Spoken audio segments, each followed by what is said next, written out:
Hiya guys, I forgot to say that you got to put them in the oven for 20 minutes at 100 degrees Fahrenheit. That's for a fan oven. But this is what they look like.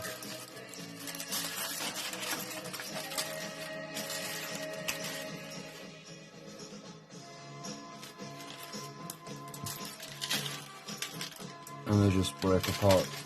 Pretty tasty, edible. Probably the quickest to make.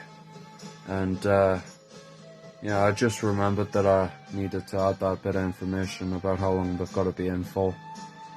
Yeah, and that's it. Go and enjoy your firecrackers, guys. Thanks for watching. Bye.